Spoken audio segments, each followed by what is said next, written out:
Hello, listeners, and welcome to another episode of Growth Digger, where we talk about everything growth, not just at the top of the funnel, but at every stage of the funnel and the customer journey. And not just through innovative marketing, but also through creative use of technology and sales experiences and customer success. Very fortunate to have Will Blackburn with me today.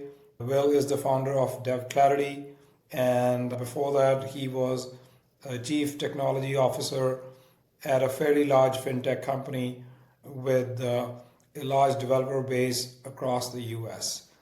And Will is going to talk to us about how AI is changing the dev world, and more importantly, how AI can be a game changer for you in your business. So, welcome. And anything else you would like to add to your introduction here? No, that was great. Thanks so much for having me. Excited to talk about this and seeing growth going through a startup from day one through an exit, and then now trying to repeat that journey with my own startup. So excited to talk about it today. Great. Typically, what I like to do is start with an example. And from your previous experiences or with DevClarity, share something that you did that fostered growth. And it just doesn't have to be you, and maybe it's you and your team did that really was out of the box or innovative, solving the growth problem. Yeah. I think the thing that comes to mind right away is something that we did at my last company. It was a financial technology company, and it was focused around connectivity. So it was a middleware solution that sat between a few different other products that already existed on the market. And that business had been very successful, but had been the same for many years. And it was founded on good partnerships. And then there wasn't a lot of opportunity for new growth with all the new FinTech products that were coming to the market. And so what we did is we looked at it as an opportunity, and we took the connectivity we had and we standardized it and made it available in what's called a public API, really opening the doors up for other fintech partners to come in and write to our API. And then really they did the work of integrating into our API, and it really opened up our customer base and allowed that product to grow. Just a cool story about taking something that had been done the same way for the past 20 years and finding a new way to create a new opportunity with the technology we already had. Great. That's a very good example of product-led growth, how you can make changes to your existing product, make it more usable, make it more open, and in this case, obviously through the use of APIs, just increasing the scope and scale of things that your product can do. And what about DevClarity? What is the big focus at DevClarity for you guys? Yeah. So at DevClarity, so in that journey, I went from a founding employee and the sole software developer to eventually we had 160 total employees, and I managed a large engineering and product team. And I learned a lot through that process. I made a lot of mistakes. And so now we're taking that experience and we are trying to create a platform that helps software development leaders better manage their team. Every company today is a technology company. Even if you don't have FinTech as your company description, no matter what business you're in, you've got some piece of technology that's a part of it.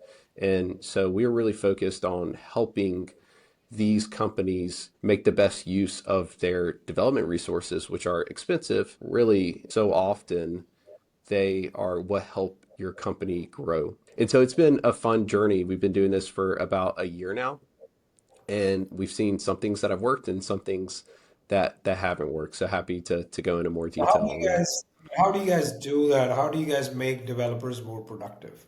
Yeah, really the way we do that, and the main problem that we're helping solve is that in the software development world, you have someone who's a software developer. They've spent 10,000 hours talking to computers, and then the next day they get promoted to being a manager, and they're responsible for talking to people. And it's a very different thing.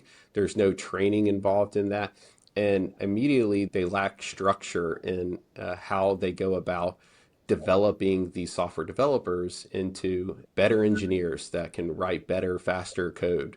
And so really we've created a platform that creates some structure for the development leader while not adding structure to the software developers who don't want structure and they want the creativity.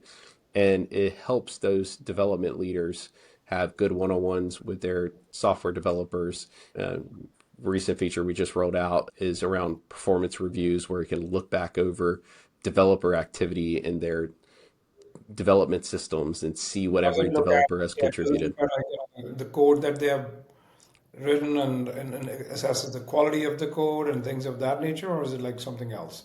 Yeah, it's very similar to that. There's some other products out there that really focus on code quality. And so we've taken the approach of finding some white space in the market where we say, hey, there's just actually this misunderstanding of how developers are contributing to the product and what leadership has said, hey, this is our roadmap. This is what's going to help us have the growth that all our companies desire. And so we look at things like the description of the task that they're doing and the comments that they're adding in and the name of the task and how long they are, and really try to paint a better picture of how this developer has contributed and where they can continue to grow, where they're doing a great job. So different pieces like that.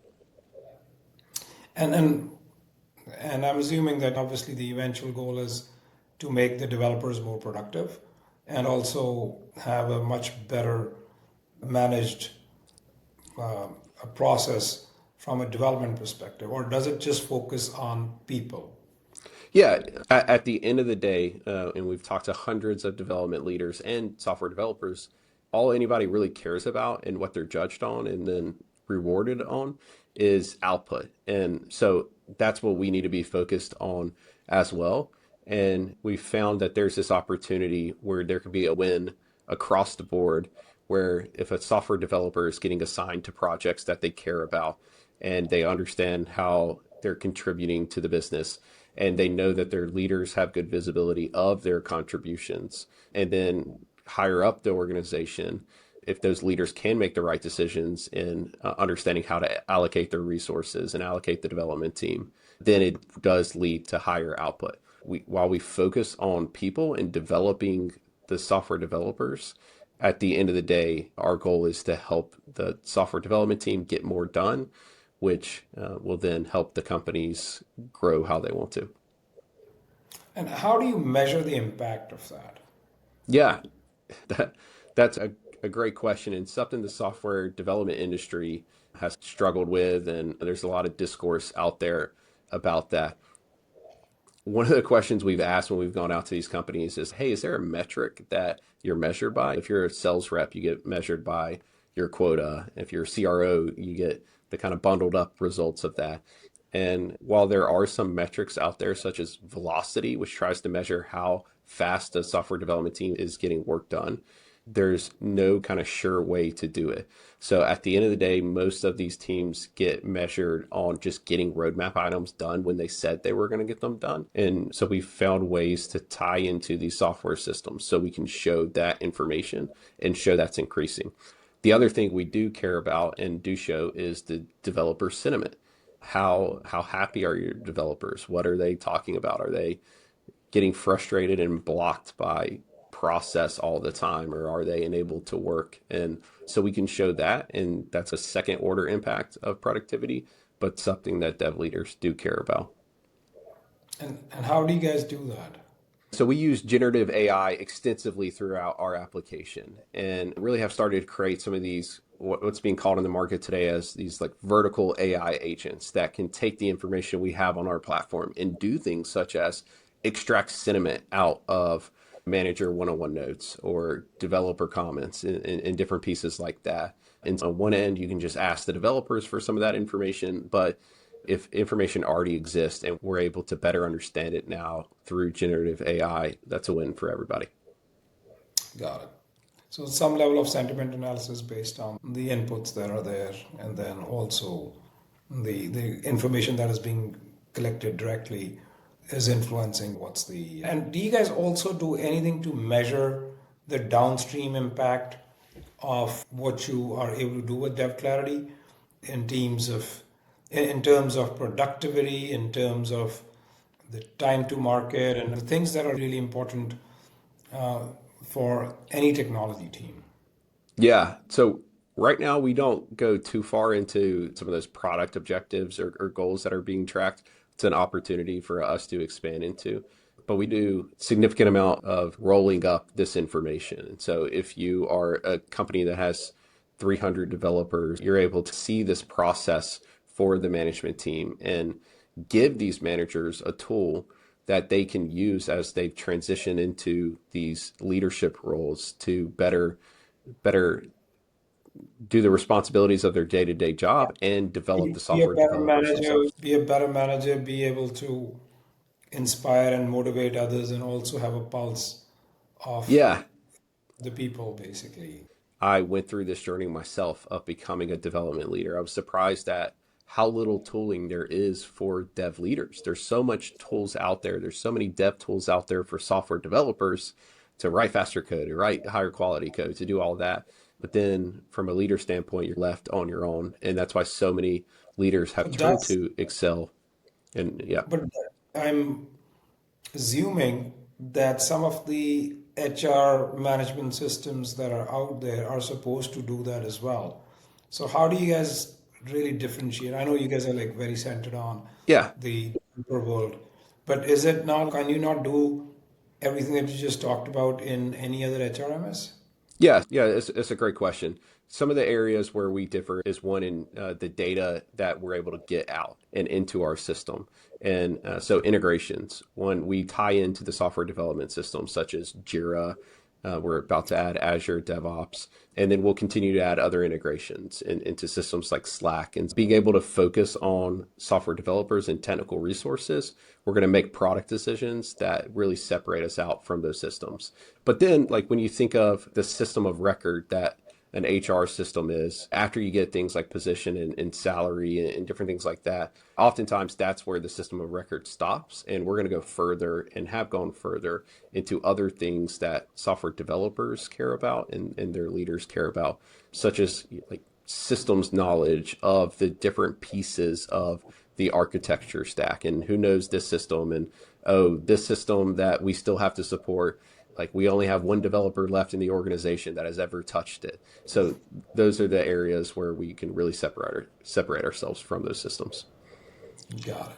And then in terms of, at times I also feel, though it is very important to get into the depth as much as possible, but like you said, integrating into the Jira system, integrating into, does it not work as a double-edged sword at times that people don't like that level of scrutiny? And how do you overcome that?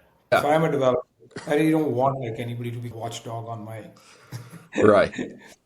Yeah, absolutely. And that's something that I feel I've been that developer and something that we believe at DevClarity. developers are sentimental and temperamental. Yeah, No offense to you or no, any you're developer. right.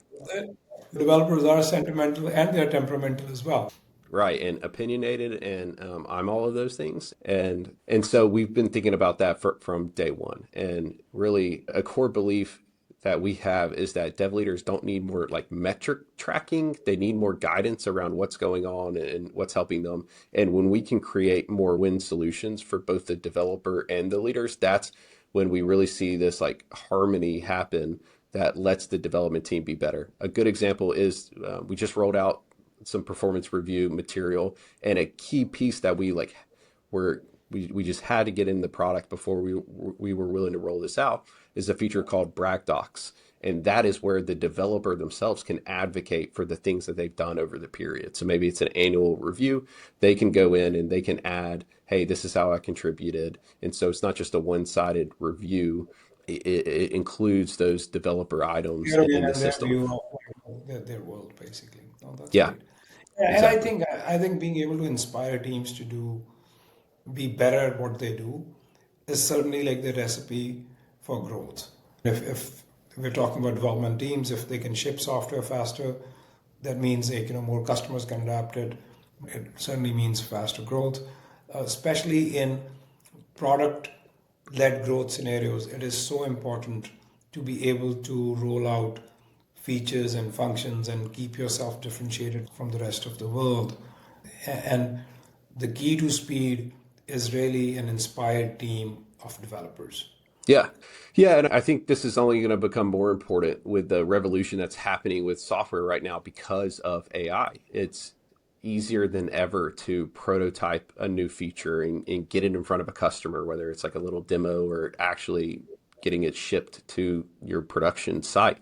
And so if you've got a development team that's leaning in on these AI features and they're able to move faster, then you've only increased the output of these development teams, and the managers have that leverage. And so if they do a good job there, then that's when all of this is going to work together. Great. Thank you. I think it was amazing catching up with you and a very unique perspective on how inspiring developers can really foster growth for companies and drive better results.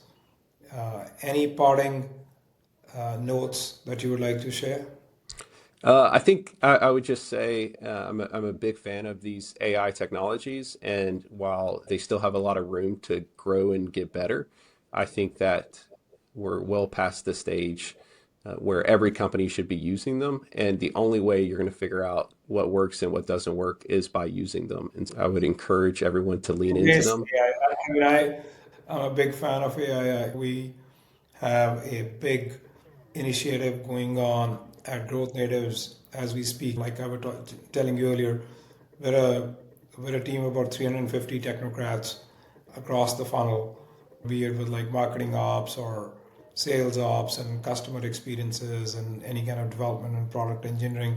And across our teams, we are adopting and adapting to AI and doing it in a big way.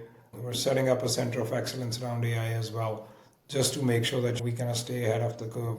And I do think any company that uses technology that does not adapt to AI Hmm. will be dust, basically. Yeah, I echo that, and thanks so much for having me today. Thank you for being a wonderful guest.